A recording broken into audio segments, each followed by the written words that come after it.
Assalamualaikum warahmatullahi wabarakatuh. Dear students of 9th class, as you know, we are discussing the drainage system of India.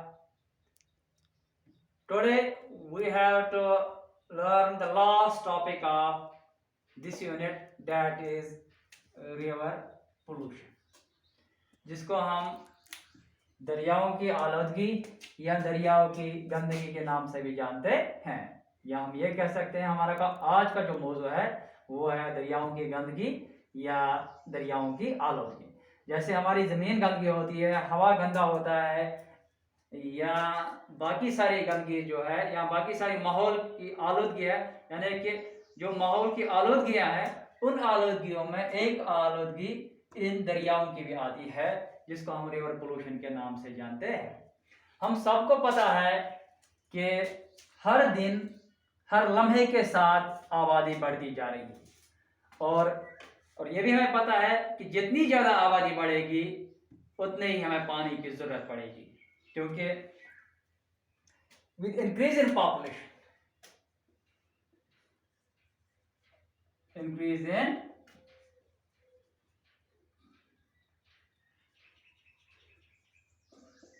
population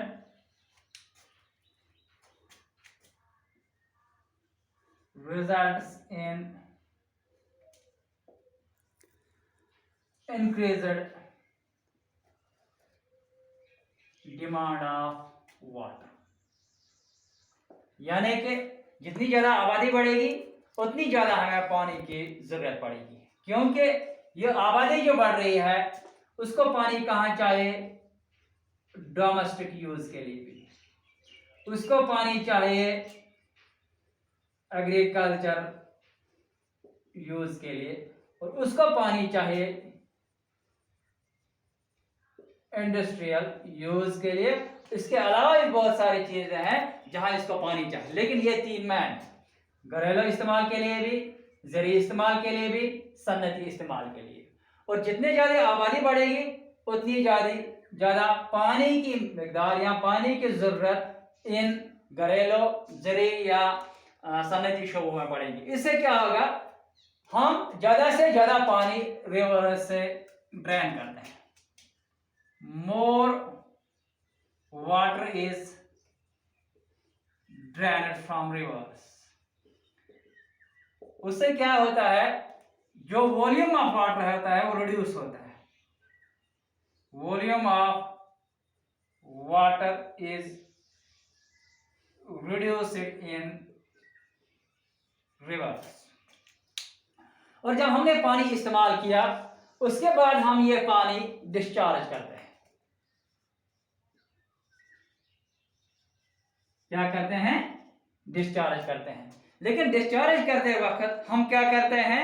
हम ये पानी untreated manner में, untreated Suez, Suez किसको बोलते हैं? जो pollution water की फॉर्म में होता है उसको हम क्या बोलते हैं? सवेज बोलते हैं। यानी pollution in the form of liquid is called Suez. Untreated means हम इसको बगैर प्यूरिफाई करते इस गंदे पानी को डिस्चार्ज करते हैं इन्हीं नदी नालों में, इन्हीं दरियाओं में। उससे क्या होता है? यहां तो हमने देखा था कि क्वांटिटी ऑफ वाटर डिक्रीज होती है, quantity of water is affected. Now with this purpose quality of water is affected. तो हम ये कह सकते हैं जब दरियाओं का पानी इस्तेमाल होता है इन शोबों में और हम इसको बगैर प्यूरिफाइड वापस इन नदी नालों में डिस्चार्ज करते हैं, तो दरियाओं का जो पानी है उसकी जो क्वांटिटी है एज वेल एज क्वालिटी है वो खराब हो जाती है। इसी दरियाओं के पानी की क्वालिटी और क्वांटिटी को खराब होने को हम क्या कहते हैं? रिवर पोल्यूशन या दरियाओं की गंदगी या दरियाओं की आलूदगी कहते हैं। और इसका पर्पस क्या है? होता कैसे है ये इन तरीकों से कि हम इसका इस्तेमाल करते हैं, क्योंकि हमने पढ़ा है कल भी हमने जिक्र किया कि ये जो पानी है, दरियाओं का पानी, ये फ्रेश वाटर रिसोर्स है। क्या है? फ्रेश वाटर रिसोर्स है। और ये बुनियादी कुदरती वसाइल है जो तकरीबन हम जिंदगी के हर शोबे में इस्तेमाल करते हैं। अब किसी भी शोबे को देखिए, पानी का इस्तेमाल हर जगह होता है, यानी कि पानी के बगैर हमारा रोजमर्रा का जीना बहुत मुश्किल है। जब हम इसका इस्तेमाल करते हैं किसी भी पर्पज के लिए, तो जब हम इसको डिस्चार्ज करते हैं, हम कपड़े धोते हैं, हम नहाते हैं, हम घरों में बर्तन धोते हैं, कपड़े धोते हैं, तो इसको हम कहते हैं डोमेस्टिक यूज में इस्तेमाल होता है। फिर वो पानी जब हम छोटी छोटी नालियों में डालते, लास्टली ये पानी कहाँ पहुंच जाता है? छोटी नदी में पहुंच जाता है, उसके बाद ही दरियाओं तक पहुंच जाता है। एग्रीकल्चर यूज में क्या करते हैं? हम खेती बाड़ी करते हैं, हम इंसेक्टिसाइड्स वहां पे स्प्रे करते हैं, हम ये खाद वगैरह डालते हैं, लास्टली वो भी कहाँ पहुंच जाता है? वो भी नदी नालों में पहुंच जाता है डिस्चार्ज होके। तो लास्ट इंडस्ट्रियल यूज सबको पता है, इंडस्ट्रीज में पानी इस्तेमाल होता है, और वो भी बिल्कुल, यानी कि उसको हम प्यूरिफाई किए बगैर इस्तेमाल में जब लाते हैं, हम उसको प्यूरिफाई किए बगैर इन्हीं नदी नालों में वापस छोड़ते हैं। जिससे क्या होता है? नदी नालों का जो पानी है, ये बिल्कुल, ये जो इसमें साफ पानी फिर रहता है, यानी कि निकालने के बाद भी जो पानी वहां साफ रहता है, वो भी खराब हो जाता है, क्योंकि हम इसमें ये पानी डालते हैं untreated Suez. Untreated Suez, Suez हम किसको बोलते हैं? लिक्विड फॉर्म में ये जो लिक्विड पोल्यूटेंट्स होते हैं, इसको हम क्या कहते हैं? सवेज बोलते हैं। इसके अलावा एक और रीजन है, इंक्रीजिंग अर्बनाइजेशन एंड इंडस्ट्रियलाइजेशन। क्योंकि आज 21st सेंचुरी चल रही है। Urbanisation means the process of becoming urban, यानी कि ज्यादा से ज्यादा लोग शहरों की तरफ जा रहे हैं, ज्यादा से ज्यादा लोग शहरों में बसने जा रहे हैं। इसको हम कहते हैं अर्बनाइजेशन। इसी प्रोसेस को हम, इसी तरीके कार को हम अर्बनाइजेशन कहते हैं, क्योंकि काम काज या दूसरे किसी काम के लिए लोग ज्यादा से ज्यादा शहरों में बसते हैं, उस प्रोसेस को हम अर्बनाइजेशन कहते हैं। और दूसरी जानब इंडस्ट्रियलाइजेशन, ज्यादा से ज्यादा इंडस्ट्रीज एस्टेब्लिश हो रही है, और इंडस्ट्री को रन करने के लिए किसी भी सूरत में पानी चाहिए, वहां के वर्कर्स को पानी चाहिए, तो अर्बनाइजेशन भी ज्यादा हो रही है, इंडस्ट्रियलाइजेशन भी ज्यादा हो रही है। ये अब जो रिवर की अपनी एक क्लीनिंग कैपेसिटी होती है, रिवर का जो पानी है उसकी अपनी एक क्लीनिंग कैपेसिटी होती है। जब ये अर्बनाइजेशन ज्यादा होगी, तो इसका मतलब है ये जो डोमेस्टिक यूज, डोमेस्टिक पोल्यूटेंट्स, ये भी ज्यादा होंगे। डोमेस्टिक पोल्यूटेंट्स ये भी ज्यादा दरियाओं के पानी में गिरेगा।